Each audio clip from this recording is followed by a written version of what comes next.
First part में हमने ये बताया कि ऋणपत्र के शोधन से क्या तात्पर्य है और ऋणपत्र शोधन के लिए किन किन साधनों से हम रकम एकत्र करते हैं।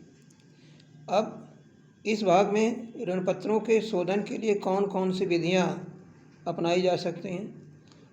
पहला मेथड ये है इनका एक मुश्त भुगतान यानी लंप सम पेमेंट, एक निश्चित अवधि के बाद इनका भुगतान किया जाएगा। दूसरा पॉइंट इसमें है वार्षिक किस्तों में अगर भुगतान किए करते हैं। तीसरा परचेज फ्रॉम ओपन मार्केट, अपने ही ऋणपत्रों को कंपनी खुद बाज़ार से क्रय कर सकती है। चौथा इनका कन्वर्सन मेथड, परिवर्तन विधि से। और पांचवा एक निश्चित कोष यानी फंड बना करके निश्चित अवधि के बाद भुगतान करते हैं। तो कितने समय बाद इनका पेमेंट करना है ये प्रॉस्पेक्टस में दिया होगा, इसलिए हम फर्स्ट मेथड इसका कि एक मुश्त भुगतान ऋणपत्रों का जब हम करेंगे तो उस समय क्या लेखे करेंगे, कैसे करेंगे। जैसा कि पहले भाग में हमने बताया था कि रकम एकत्र करने के लिए पूंजी से, आउट ऑफ कैपिटल से पेमेंट कर सकते हैं और आउट ऑफ प्रॉफिट से।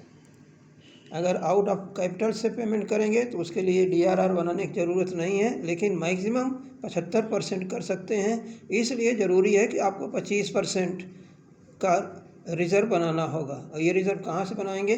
Surplus in profit and loss से या जनरल रिजर्व से। तो जब भी इनका पेमेंट करना होगा डिबेंचर का, उसके पहले वाले फाइनेंशियल ईयर में पहली एंट्री हो जाएगी कि surplus in statement of profit loss debit to DRR account या डिबेंचर रिडेम्पशन फंड अकाउंट 25% तक होना चाहिए। ये 25% एक ही बार में कर सकते हैं या इसको किस्तों में भी कर सकते हैं। जब से डिबेंचर जारी किया उससे एनुअली कर सकते हैं ट्रांसफ़र, लेकिन ये कंपनी जैसा डिसाइड करे। तो पहली एंट्री DRR अकाउंट बनाने का। दूसरा ये कि जब इनका अप्रैल होगा पहला स्टार्टिंग फाइनेंशियल ईयर का, तो उस समय ये क्या करेंगे कि इन्वेस्टमेंट करेंगे। तो डिबेंचर रिडेम्पशन इन्वेस्टमेंट अकाउंट को ये डेबिट करेंगे, डिबेंचर रिडेम्पशन इन्वेस्टमेंट अकाउंट को डेबिट करेंगे और बैंक अकाउंट को क्रेडिट करेंगे। कितना अमाउंट से? जितना अमाउंट इनको पेमेंट करना है उसका 15% या 15%। दो एंट्री हो गई। और जब ये पेमेंट इनका करने का समय आएगा मार्च का या जब भी डी आएगी उसके पहले ही इन्वेस्टमेंट ये बेच देंगे। इन्वेस्टमेंट इनका प्रॉफिट में भी बेच सकते हैं, एट पार भी बेच सकते हैं या आपके लॉस में भी बेच सकते हैं। मतलब जब भी बेचेंगे उसके लिए एंट्री होगी bank account debit to debenture redemption investment account, यानी कि इन्वेस्टमेंट करने की एंट्री जैसी होती है उसी का रिवर्स एंट्री। तो 3 एंट्री तो ये हो गई। चौथी एंट्री जो होगी ये डिबेंचर ड्यू करेंगे। डिबेंचर ड्यू करेंगे पेमेंट के लिए। पेमेंट के लिए करेंगे तो अगर एट पार ड्यू है तो debenture account debit to debenture holder account, और अगर एट पार नहीं ड्यू है बल्कि पेमेंट प्रीमियम पर करना है तो debenture account debit premium on redemption of debenture holder account debit premium on redemption of debenture account debit to debenture holder account, ये एंट्री हो जाएगी। और उसके बाद debenture holder account debit to bank account हो जाएगा ये पेमेंट करने का। तो इस तरीके से आपका अमाउंट ड्यू करेंगे और अमाउंट पेमेंट करेंगे, यानी कुल एंट्री आपकी 3, 2, 5 अभी हो गई। और उसके बाद लास्ट में जो बचेगा उसको ये क्या करेंगे, यानी कि पेमेंट करने के बाद जो DRR अकाउंट का बैलेंस है उसको ये ट्रांसफ़र कर देंगे कहाँ पर? जनरल रिज़र्व अकाउंट में। जनरल रिज़र्व अकाउंट में ये ट्रांसफ़र कर देंगे अगर इनका 100% पेमेंट हो गया तो, और अगर 100% नहीं पेमेंट हुआ है तो अनुपातिक हिसाब से ये ट्रांसफ़र कर सकते हैं जनरल रिज़र्व अकाउंट में। तो आपका अगर ये एक मुश्त भुगतान यानी लंप सम अमाउंट पेमेंट एक निश्चित समय पर होता है तो कुल आपकी 5 या 6 एंट्रियाँ होती। इसके बाद दूसरा इनका है कि जब ये किस्तों में भुगतान करते हैं, जब ये किस्तों में भुगतान करते हैं तो किस्तों में भुगतान का भी तरीका लगभग वही होता है। जो एकमुश्त भुगतान का तरीका होता है वही भुगतान का तरीका इनका किस्तें में होगा, लेकिन कितने साल में ये पेमेंट कर रहे हैं। जैसे 5 साल का डिबेंचर हर साल पेमेंट करते गए तो हर साल जो है ये आपको एक ही जैसी एंट्री, जो 5 एंट्री हमने बताया उसके हिसाब से होगी। ये एंट्री आप करते जाएंगे। लेकिन ऐसी कंडीशन में होता है कि जैसे एक बार 15% इनका अमाउंट जो है डिवेंचर रिडम्पशन इन्वेस्टमेंट अकाउंट में इन्वेस्ट कर दिया गया और इक्वल इंस्टॉलमेंट से ये पेमेंट कर रहे हैं डिवेंचर का, तो हर साल जो है इनको इन्वेस्टमेंट करने की ज़रूरत नहीं पड़ेगी। वही इन्वेस्टमेंट अपना पड़ा रहेगा। लास्ट ईयर में ले जा करके ये इन्वेस्टमेंट को क्या कर सकते हैं, बेच सकते हैं। तो इस तरीके से ये लेके हो गया आपका किस्तों में भुगतान करते हैं। इसमें एक चीज़ हम आपको बताएंगे, ध्यान देंगे, देने योग्य है कि जो 25% का DRR अकाउंट है वो कुछ कंडीशन में नहीं बनाने की ज़रूरत पड़ती है।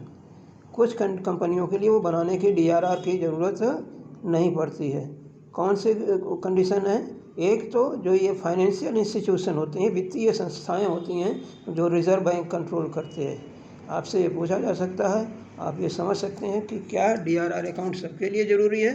तो ऐसा नहीं है।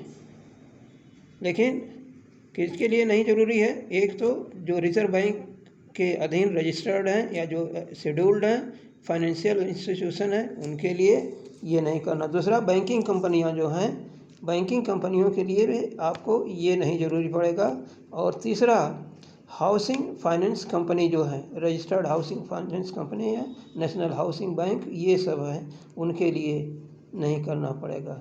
दूसरा ये कि जो DRR अकाउंट अगर डिवेंचर का पेमेंट 18 माह के अंदर 18 मंथ के अंदर हो रहा है इशू करने के, तो भी इनको बनाने की ज़रूरत नहीं पड़ेगी।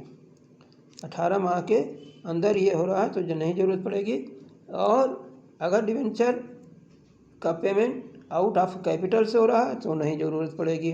अगर डिवेंचर का पेमेंट कन्वर्सन मेथड से होता है, यानी कि पुराने डिवेंचर ले करके नए डिवेंचर दे दिए जाते हैं, नए शेयर दे दिए जाते हैं, तो उस समय भी DRR अकाउंट बनाने की ज़रूरत नहीं पड़ेगी। इसके अलावा अगर आप देखेंगे, अगर डिवेंचर 100 रुपये के हैं और 100 में से 70% जो है कन्वर्टेबल है और 20% जो है इनका कन्वर्टेबल नहीं, 30% इन कन्वर्टेबल नहीं है, यानी पेमेंट करना है, तो जो पेमेंट करना है 30% उसी अमाउंट का आपको 25% या 100% आपको प्रोविज़न करना होगा, जैसा कि कंडीशन होगी। कन्वर्टेबल पोर्शन का, यानी जो नए डिवेंचर दिए जाएंगे, नए शेयर दिए जाएंगे, उसमें ये DRR का प्रोविज़न नहीं करेंगे।